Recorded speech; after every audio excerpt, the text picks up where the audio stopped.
Good morning, student. Myself, Preeti Kohli, will be explain chapter first, the Constitution of India.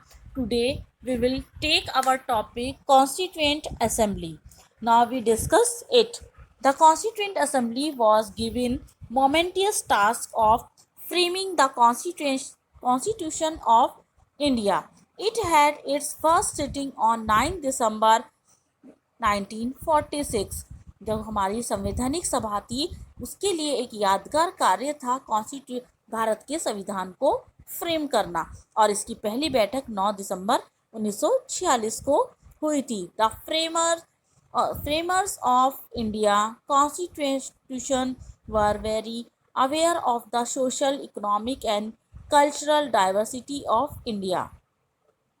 जो हमारे यहाँ के framers थे भारतीय संविधान के, वो सभी लोग यहाँ के सामाजिक, आर्थिक और सांस्कृतिक विभिन्नता से परिचित थे। So they considered every aspect before preparing the constitution.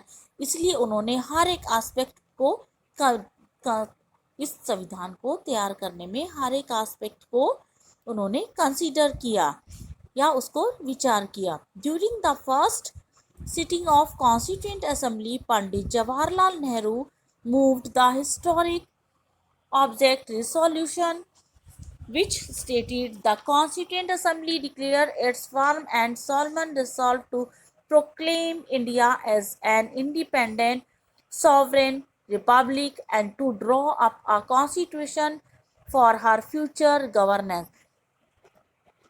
इस कॉन्स्टिट्यूशन असेंबली को बनाने के दौरान हम पंडित जवाहरलाल नेहरू ने हमारे इतिहास को रिसोल्यूशन करते हुए उसके बारे में ये कहा था कि हमारा जो भारत है, ये संवैधानिक सभा ये डिक्लेयर करती है कि भारत स्वतंत्र, सर्वोच्च और गणतंत्र होगा, और इस जो यहाँ पर संविधान बनेगा वो फ्यूचर में इसको गवर्न करेगा या इस पर शासन करेगा।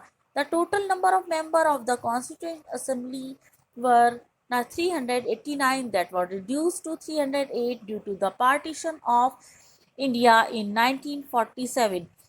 इस असेंबली के स्टार्टिंग में 389 मेंबर्स थे, जो कि पार्टीशन के बाद 308 ही रह गए थे। The members of the Constituent Assembly represented almost all the section of the society।